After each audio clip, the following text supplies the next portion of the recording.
For the next 10 weeks, I'm going to walk you through a framework that most people are never taught: the legal, financial, and mindset structure behind property ownership, and how working families have used it for generations to build real wealth. This is Built to Own, and I'm starting today with something you probably weren't expecting. We're going to start out with the quiet assumption. Most working people quietly assume that wealth is for other people. It's not for you. It's not malicious. It's not announced. It's just assumed.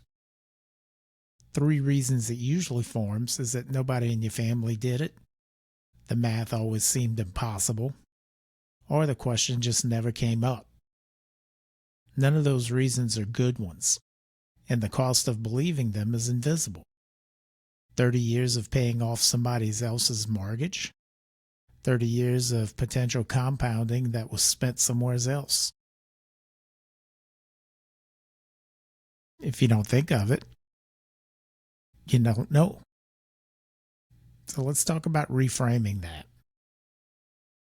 Wealth is a structure. It's not luck to become wealthy. It's intentional. Property ownership is the most accessible wealth building structure available to working families, and it always has been. So let's talk about math.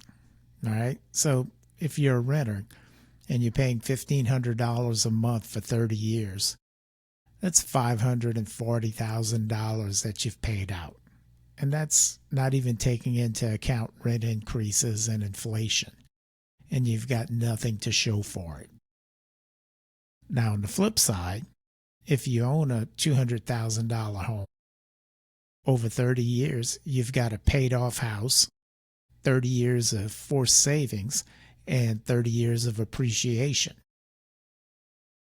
So let's be honest. It's not get rich quick. It's slow, reliable, and quiet. But that's the point.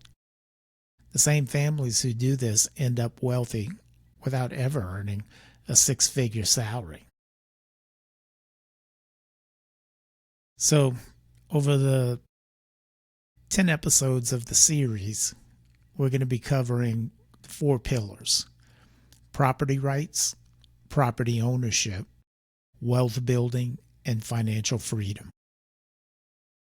Next week, on episode 2, we're going to be covering the bundle of sticks, the most important concept in the series. Following that, we're going to cover Louisiana civil law, mineral rights, water rights, the on-ramps to ownership, the 5 engines of wealth, succession, and your personal roadmap. So, something I want to be clear about. This is not a pitch series. This is not a sales tactic. I'm not selling anything. This is something that is something I believe in, and it's something that I want to share with everybody. Because if you take this information and run with it on your own, that's the goal. All right, so I'm going to give you some homework in a second, but if this landed with you, we've got the full episode conversation between my co-host, Ben Harang, and myself over at the RE Real Estate Podcast. And you can find it at rerealestatepodcast.com or wherever you get your podcast. We're also on YouTube at RE Real Estate Podcast. While you're there, hit subscribe so you don't miss an episode. So here's the homework. Write down the one financial belief that you've inherited but never seriously questioned, whatever that may be. Save what you wrote. We're going to come back to it when we do episode 10, and we'll see how your thinking's changed on it. All right, we'll see you next week.